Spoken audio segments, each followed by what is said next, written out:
nouveau journal sur Eden TV. Mesdames et messieurs, bienvenue au sommaire. Célébration ce 10 décembre de la Journée internationale des droits de l'homme, jour anniversaire de l'adoption par l'Assemblée générale des Nations unies de la Déclaration universelle des droits de l'homme. Vous suivrez dans ce journal des membres de la société civile se prononcer sur le respect des droits de l'homme au Bénin. L'Union démocratique pour un Bénin nouveau, UDBN, continue d'asseoir ses bases dans les différentes localités du Bénin. Le bureau de la coordination de la 19e circonscription électorale et les bureaux communaux ont été installés ce week-end.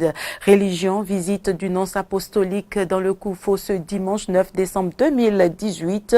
Le point est à suivre également dans ce journal avec Jonas Bocci.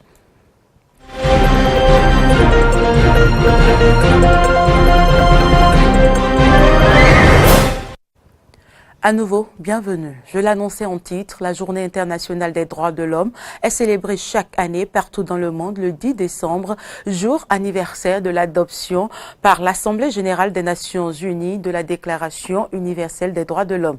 Tous les êtres humains naissent libres et égaux en dignité et en droit. Ce principe de la Déclaration universelle des droits de l'homme est-il respecté au Bénin 70 ans après son adoption? La question a été posée à des membres de la société civile. Suivez ici leur réaction au micro de Horacia Djodji et de Fréjus Fiossi. Le premier pas en matière de droits de l'homme, c'est d'abord que chaque citoyen puisse contribuer à avoir des ressources pour la gestion du bien public, pour la gestion sociale de la communauté. Et quand la loi de finances est votée, il y a très peu d'actions qui sont faites pour faire connaître la loi des finances. Donc les impôts tombent sur les gens de façon improviste, ce qui n'est pas une bonne chose en matière de droits de l'homme. Les lois votées doivent être largement publiées, n'est-ce pas, pour que chaque citoyen puisse savoir à quoi s'en tenir. Et d'ailleurs, avant de prendre des décisions en matière d'impôts et de taxes, les citoyens doivent être sollicités, les citoyens doivent être consultés pour donner leur avis. Je dirais oui et non. Oui, parce que pour les droits élémentaires de tout, manger, se nourrir, se vêtir, ça fait partie des droits de l'homme. Ça, là, au moins, nous avons ça. Mais quand on prend les femmes que nous sommes, nous pourrons dire non, parce que nous sentons beaucoup de discrimination par rapport vraiment à l'application des droits de l'homme. Si nous prenons la représentativité au poste de prise de décision, les femmes sont très mal représentées. Que ce soit au Parlement, que ce soit au niveau de l'exécutif, il y a problème sérieux. Même à la base, là où se trouve le développement de la cité, des communes, nous avons les mêmes problèmes. Et quand nous allons encore dans le domaine de la violence, vous savez qu'aujourd'hui c'est la fin des 16 jours par rapport à la violence. Là encore, les femmes se portent très mal, malgré la volonté du gouvernement. D'une journée à une autre, le Bénin célèbre un double événement ce 10 décembre. Il s'agit de la journée nationale et en même temps celle internationale de la lutte contre la corruption. Le phénomène au Bénin est-il en recul? Les actions et réformes engagées par le régime en place contre l'impunité et la corruption ont-elles d'impact? Les réponses, c'est dans ce micro-trottoir réalisé par Martin Koudonipo et Damien Pedro. La corruption d'aujourd'hui est différente de la corruption antérieure. Aujourd'hui, au Bénin, beaucoup de choses ont changé.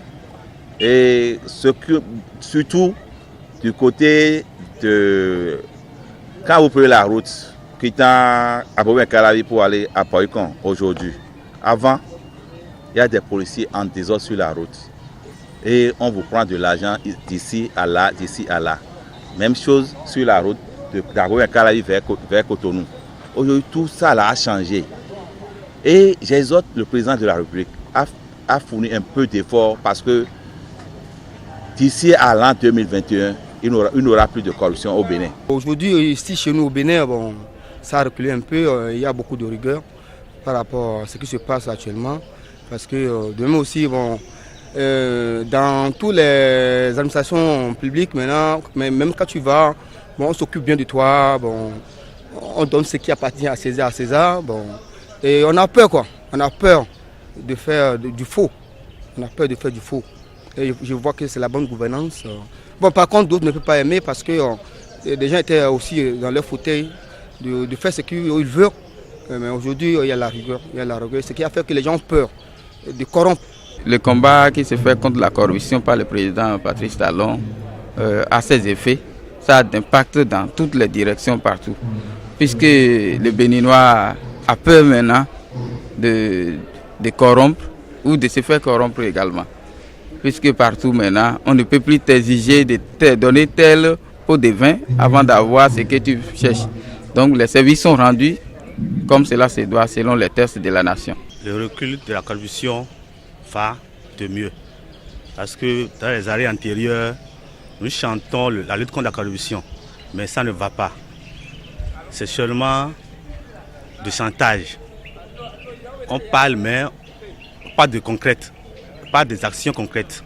Mais aujourd'hui, nous avons un président qui commence par faire des actions par rapport à la lutte contre la corruption. Donc, c'est un début. Nous souhaitons que ça aille de l'avant.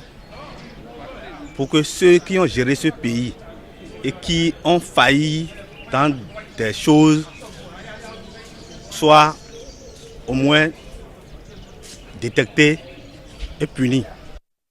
Mobilisation politique ce samedi à la place Bioguera de Parakou. Le bloc républicain a tenu son congrès constitutif en présence des autorités administratives, des partis frères et amis, mais aussi des congressistes venus de tout le Bénin. Frédéric Espoir Roumabou et Romaric Devogi pour le reportage.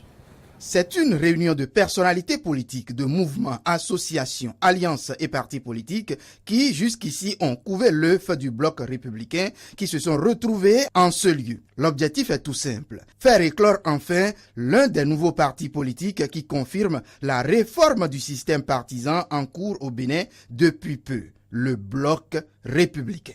International, qu'une génération béninoise exaspéré par les tares et les imperfections d'un statu quo politique, caractérisé par un système partisan incapable de lui garantir la saine expression des idées politiques pour le bien-être collectif, une génération béninoise digère a pris sur elle la décision courageuse et historique de bousculer l'ordre établi pour exploser ou explorer de nouvelles perspectives.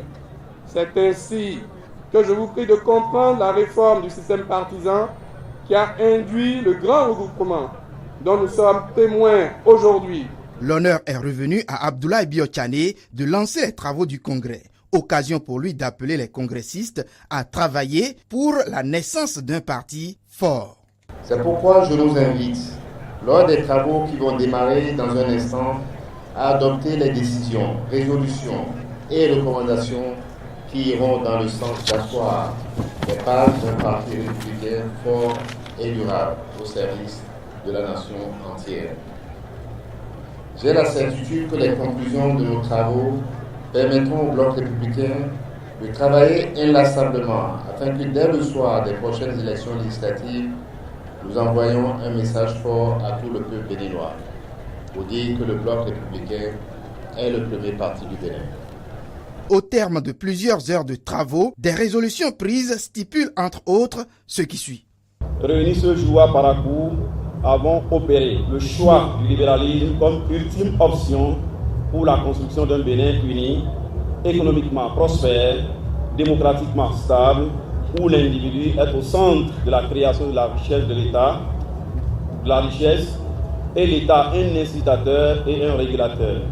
Ainsi, nous avons librement convenu de fonder le parti politique Bloc républicain. Nous, au Bloc républicain, croyons en la vertu d'une économie compétitive, fondée sur la libre initiative, la libre entreprise et le génie créateur des filles et des fils du Bénin. À noter qu'un bureau politique de 59 membres a été mis en place à la tête du nouveau parti. Un bureau présidé par le trio formé par Abdoulaye Biotchane, Robert Bian et Jean-Michel Abimbola. Et puis plusieurs responsables d'autres partis politiques ou leurs représentants ont été invités à la tribune du bloc républicain. Je vous invite à suivre leur déclaration. Aucun doute que comme nous, à l'UDBN, le bloc républicain qui naît aujourd'hui soutient les actions et réformes pertinentes du président Patrice Talon. Et la réforme du système partisan est une des réformes majeures que la classe politique a appelée de tous ses voeux et qui est indispensable pour la transformation en profondeur de notre pays et pour induire un développement qui enfin va profiter à nos populations. Je reste convaincu également que comme nous à l'UDBN, cette réforme du système partisan va également induire au niveau du bloc républicain des transformations qui vont amener plus de jeunes également à des niveaux de responsabilité et qui vont révéler plus de femmes dynamiques à des niveaux de responsabilité. Le Parti du renouveau démocratique salue avec enthousiasme la naissance du bloc républicain. Il est l'une des manifestations les plus tangibles de notre volonté commune de simplifier l'échiquier politique en regroupant les partis. J'éprouve quelques difficultés à m'adresser aux membres du bloc républicain comme s'ils étaient des personnes ou des gens extérieurs à nous. C'est vous dire que nous sommes de la même famille. Cette famille, nous l'avons construite patiemment dans la lutte, notamment à l'Assemblée nationale. Nous nous sommes découverts là-bas et nous avons compris tout le plaisir, toute la fécondité qu'il y a à être ensemble. Même registre, l'Union démocratique pour un Bénin nouveau UDBN continue d'asseoir ses bases dans les différentes localités du Bénin. Ce samedi, à Tokpota, dans la commune de Porto-Novo, le bureau de coordination de la 19e circonscription électorale et les bureaux communaux de Semepoji, Adjara, Porto-Novo et des Agégués ont été installés. Laurent Tonéikes, Fiacre Voitan. Les bureaux de la coordination de la 19e circonscription électorale du Parti Union démocratique pour un Bénin nouveau, UDBN de l'honorable Claudine Afiavi-Prudencio, ont été installés ce samedi à Tokpota, dans la commune de Porto-Novo. Les délégués venus des communes d'Adjara, des Agégués de Porto-Novo et de Semepoji ont procédé à l'élection de leurs représentants qui devront conduire la destinée du parti dans leurs différentes localités. Nous avons eu à faire les élections des bureaux communaux et l'installation du bureau de la coordination de la 19e circonscription de l'UDBN. Le bureau de la 19e circonscription, c'est un bureau qui coordonne toutes les activités de l'UDBN dans les 4 communes qui composent la 19e circonscription, à savoir la commune des Agégués, la commune de Porto-Novo, de Semepoji et de Adjara. Nous avons, par la même occasion, fait les élections de tous les bureaux communaux de ces 4 communes-là. Ces bureaux ont pour rôle d'asseoir dans toutes les communes, que ce soit dans les arrondissements, dans les quartiers, même jusqu'au dernier village, de faire asseoir les bases de l'UDBN. Ce sont ces bureaux-là qui constituent le cheval de bataille pour l'UDBN dans la 19e circonscription électorale. Avec cette équipe constituée majoritairement de jeunes, l'UDBN devra s'assurer d'une victoire, bien qu'ayant en face des partis pas des moindres, précise Gaëtan Avoyan. La situation politique de la 19e circonscription aujourd'hui nous donne l'espoir que nous, à l'UDBN, nous allons faire mal. Nous allons faire mal dans le bon sens, c'est-à-dire nous allons couper la part belle du gâteau de la 19e circonscription pour faire rayonner l'UDBN, pour faire gagner l'UDBN sur tous les plans au niveau des élections législatives, des communales, pourquoi pas des présidentielles. Nous avons de l'ambition et nous sommes très engagés. Entre nous, dans la 19e circonscription, nous avons beaucoup d'élus locaux, c'est-à-dire nous savons ce que nous voulons et nous allons faire un travail de fourmi pour que l'UDBN ait un résultat escompté. Le vice-président de l'UDBN, Guy Kodia, représentant l'honorable Claudine Afiavi-Prudencio, a rappelé aux différentes équipes installées et aux délégués la mission qui est la leur, mais également la vision du parti. La réforme du système partisan demande de notre part beaucoup de concentration sur ce que nous avons à faire. Et nous, à l'UDBN, nous allons vous fournir les armes verbales pour vous exprimer, pour dire ce que le parti veut faire, pour attirer plus de sympathie vers le parti. Et pour qu'ensemble, au moment où il s'agira d'aller aux élections, que le parti UDBN montre ce qu'il a pu faire pendant tous ces mois dans la discrétion, en obtenant des résultats spectaculaires. Il est par ailleurs revenu sur l'ambition de la présidente du parti de réunir 15% de l'électorat, bien au-delà des 10% prévus par la charte des partis politiques. Santé, un cas suspect de la fièvre hémorragique à virus Lassa a été identifié et confirmé ce vendredi 7 décembre dans le Borgou. C'est en substance le message livré par le ministre de la Santé au cours d'un point de presse. Occasion pour ce dernier de rassurer les populations sur les mesures prises et de rappeler les règles d'hygiène à prendre pour ne pas contracter cette maladie.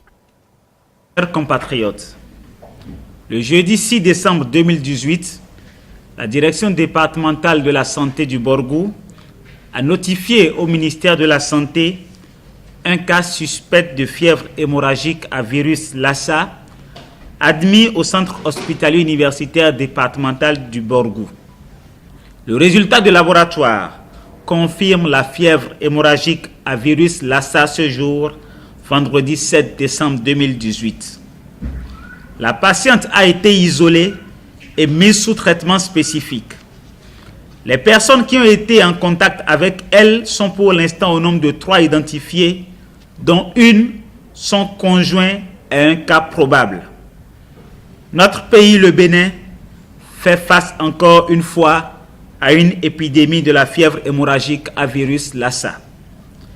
Je voudrais rassurer toute la population que les mesures de santé publique en cours permettront d'endiguer rapidement cette flambée.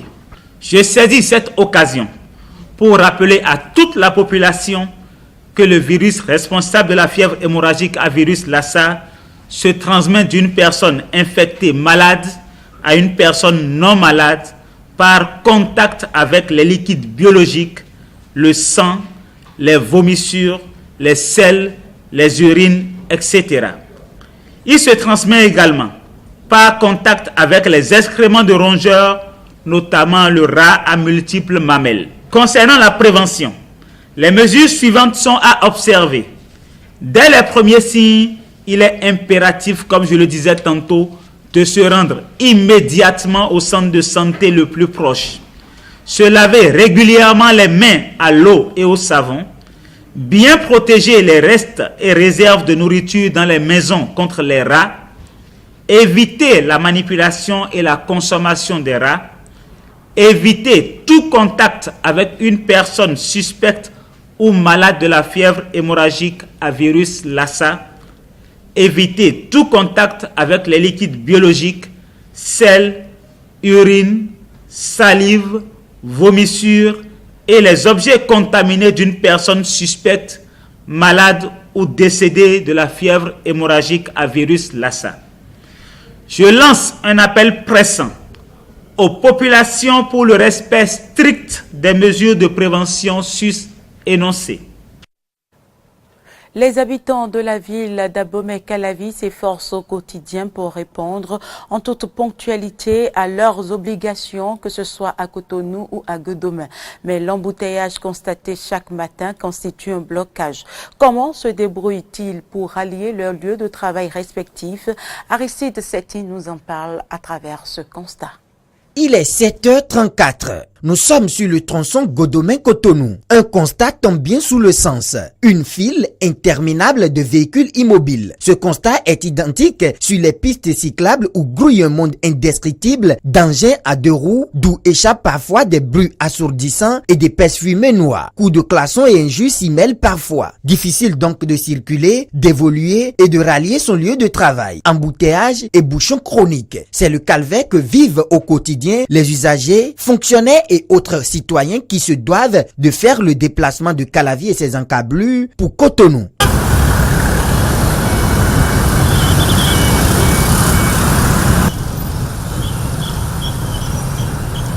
Fidèle à son idéal républicain et à son sens de sacrifice aigu, la police républicaine s'investit chaque jour à imprimer l'ordre dans la circulation routière. Pour ce faire, les forces de l'ordre y appliquent une alternative, le sens interdit par endroit en matinée. Il s'agit du pont de Djonou jusqu'au carrefour avant l'échangeur de Godomey et de Sika Toyota au carrefour La Vie. C'est pas bon, mais quelque part là, c'est plus mieux.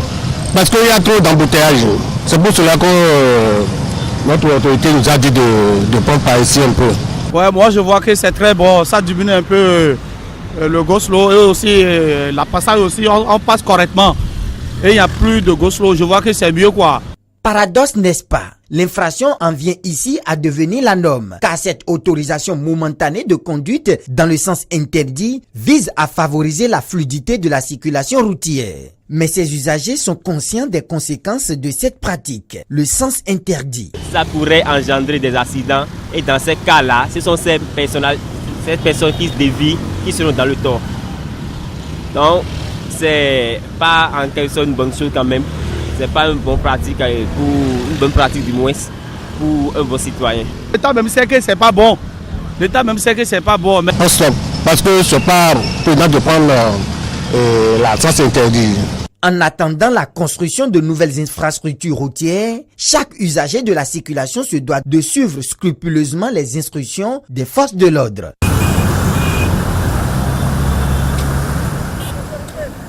Pour une deuxième fois après sa prise de fonction, le nonce apostolique près le Bénin et le Togo s'est rendu ce dimanche à Azoveh. Il a été accueilli à son entrée dans la ville d'Azoveh par le préfet du Koufo, Christophe Megbeji, les vicaires généraux du diocèse de Lokossa et une foule de chrétiens catholiques. Jonas Bochi était également présent.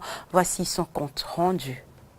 Deuxième visite du nonce apostolique à Azoveh et premier accueil du représentant du pape par le tout premier préfet du Koufo. Les autorités ecclésiastiques et politico-administratives de ce département se sont donné la main pour recevoir ce responsable de l'église catholique avec les honneurs dus à son rang diplomatique.